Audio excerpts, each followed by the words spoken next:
So hello and welcome to the video. So shortly after the Canary Islands were added to the UK's travel corridor list, I made a trip to Tenerife with Wizz Air. A link to my videos on those flights can be found in the description below. I stayed in Los Cristianos for just a couple of days on that trip, and I wasn't planning to make a video about it because it wasn't that long a stay, it's not that big a town, and some might say it's not that interesting a place. But on reflection, there were a few aspects to my visit that bear recounting, so here's my report on what I found in Los Cristianos. I don't expect this video to be very long because I didn't take a lot of footage when I was there, but as I've learned on my YouTube journey, I'm rubbish at predicting how long my videos are going to end up being, so stick around and we'll find out how this video turns out together. Hi, I'm Matt. Over the last 25 years, I've travelled a lot. I've lived in 5 countries on 4 continents. I've flown over 1.3 million miles. I've visited over 100 countries, every American state, but I'm nowhere near done. So subscribe to the channel so you can come with me. It's never completely clear why a country has a low infection rate, but the fact that the Canary Islands have put restrictions on entry and on activities when you're there no doubt plays a part. Since my visit, Spain added the requirement for a COVID test to have been completed in the 72 hours before arrival for people from high-risk countries, which currently includes the UK. That initially needed to be a PCR test, which is the most complex and expensive option. But just yesterday, the Canary Islands announced that they would deviate from the national Spanish requirement by allowing entry with a negative result from a much cheaper and very much more convenient rapid test. Whether the national Spanish government will like this remains unclear. Britain's position on the high-risk list is reviewed regularly, and if we drop off that list then you won't need a test at all, so the whole thing is very fluid, and I would strongly advise you to thoroughly check prevailing regulations before travelling. Well, there you go. Regularly checking regulations was good advice. The very day I finished recording and editing this video, the UK government took the Canary Islands off the travel corridor list. Typical. But I'll carry on regardless in the hope that they are reinstated soon. Let me know in the comments if you'd still be prepared to travel even if you have to take a test beforehand, and whether the type of test would make a difference in your decision making. When I arrived at Tenerife South's airport in early November, there was a check that ensured a locator form had been completed. After passport control, there was a discreet temperature check, and anyone looking sick was subject to additional checks. It slowed things down a bit, but was not a huge inconvenience.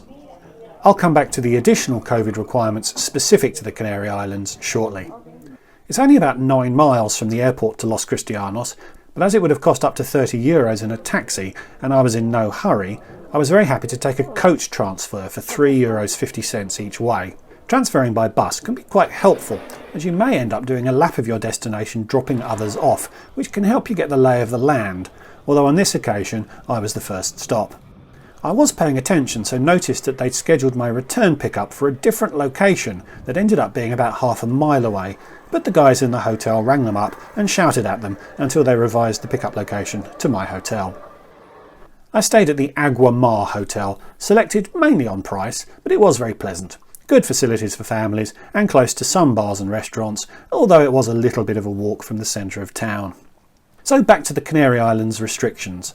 The headline is that mask use is required in all public places, which includes outdoors.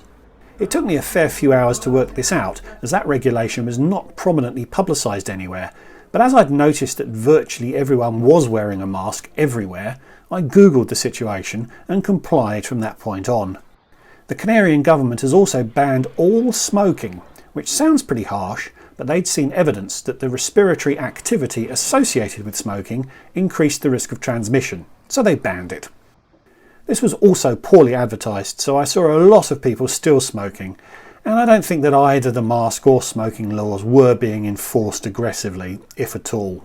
Being completely frank, as I always aim to be, dear viewer, wearing a mask outdoors, all the time, well, it's a right pain. I wanted to walk around the coast to Playa de los Americas, but as my mask was made of quite heavy cotton, and as the weather was very pleasant and warm, it became really uncomfortable really quickly, and I aborted my plan. At other times I found I needed to stop frequently to refresh myself, as you don't need to wear a mask when consuming food or drink. Very fortunately, a pint of quite decent local beer could be had for as little as €1, so these frequent interruptions to my walking gave me a break from the mask wearing, kept me hydrated and didn't break the bank. Food was also very reasonably priced, this modest fry-up coming in at less than €3.